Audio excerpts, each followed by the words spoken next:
안녕하세요. 아하 부부 상담 방송입니다.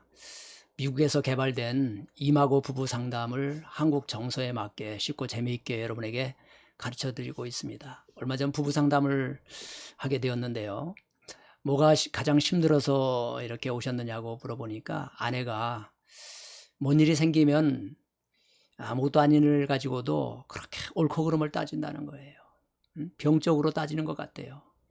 그냥 좀 넘어가도 대충 넘어가도 괜찮을 것 같은데 그냥 잠도 안 재우고 내일 출근해야 되는데 밤새도록 그렇게 따지는 경우가 많대요. 그래서 무슨 말을 하면서 끝까지 따지느냐. 왜 공통적으로 핸드릭스 박사는 세 번 이상 계속 따지는 것은 상처라는 말을 했어요. 세 번 이상 따지는 것은 상처다. 그래서 제가 세 번 이상 공통적으로 계속 나오는 말이 있지 않느냐.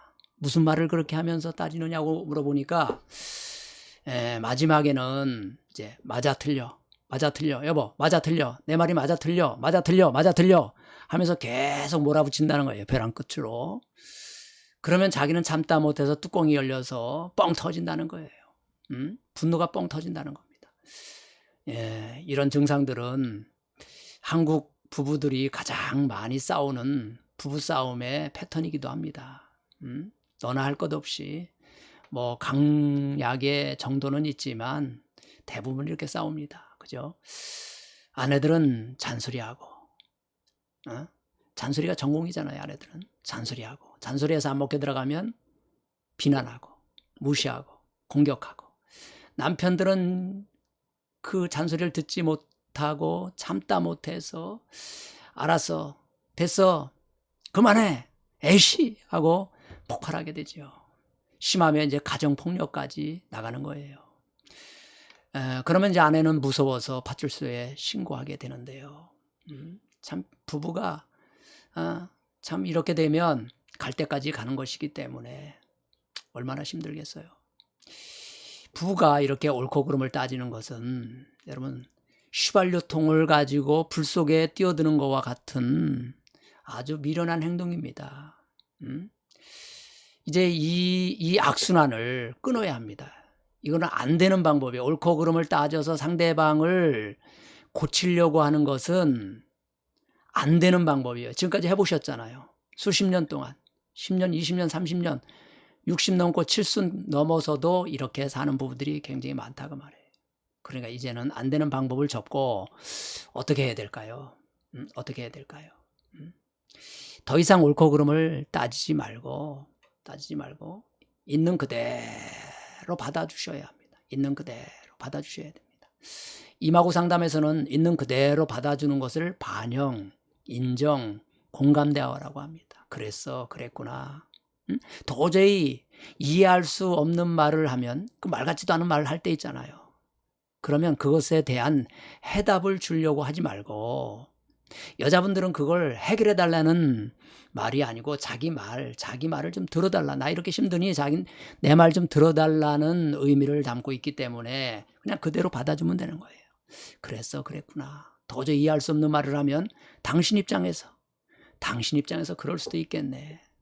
이렇게 공감만 해주면 아내들은 굉장히 좋아한다는 겁니다. 이걸 남자분들이 잘 모르는 거예요. 그런 말 어디다 꼽을 쳐놓고 이제 하느냐고 굉장히 좋아해요. 굉장히 좋아해요. 한번 해보시기 바라요. 변명하지 말고 토달지 말고 토변합 제가 그랬지요. 토변합 토달지 말고 변명하지 말고 합리화시키지 말고 있는 그대로 받아주라는 거예요. 힘든 얘기하면 당신 그때 많이 힘들었겠다. 공감해 주세요. 당신 그때 많이 힘들었겠다. 눈을 마주보고 눈에다 그 말을 넣어주세요. 그러면 여자들은 눈물이 핑 돌면서 이 공감을 받을 때에 90% 이상 여자분들은 사랑을 느낀다는 것입니다. 놀라운 얘기 아닙니까? 다시 한번요. 이거 잘 안 됩니다.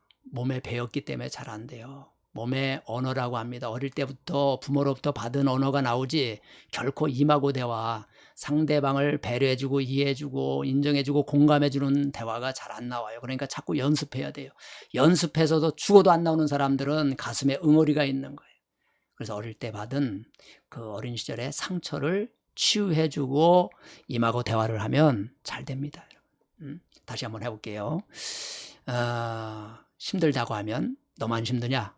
나도 힘들다. 이렇게 맞짱을 뜨지 말고 당신 그때 많이 힘들었겠다. 여보, 당신 그때 많이 힘들었겠네. 눈을 보면서 오죽하면 당신이 그런 말을 하겠어. 여보, 힘내. 내가 있잖아. 내가 도와줄게. 화이팅! 이렇게 사는 것이 부부입니다.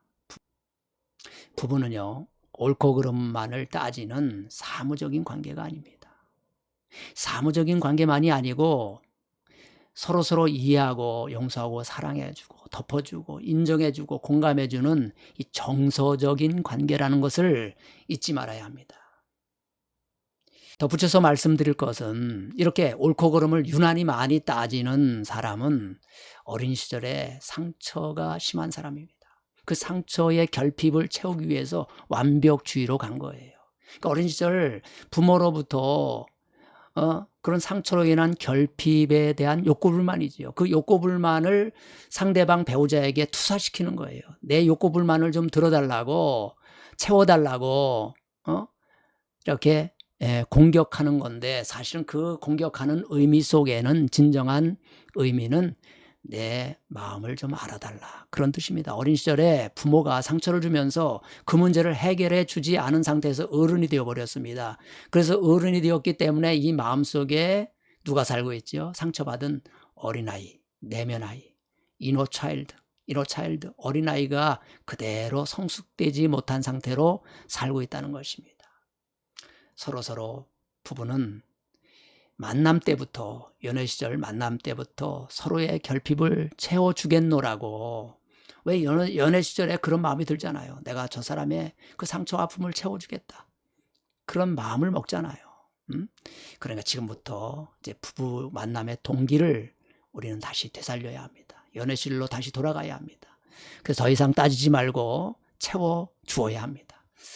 오늘부터 A4 용지에 그랬구나, 그랬어. 당신 입장에서 그럴 수도 있지. 여보, 괜찮아. 당신 잘못만은 아니야. 당신 그때 많이 힘들었겠다. 응? 여보, 미안해. 이렇게 A4 용지에다가 매직으로 크게 써서 좀 벽에 붙이고, 화장실 벽에도 붙이고 좀 연습을 해 나갔으면 좋겠습니다. 4번 이상.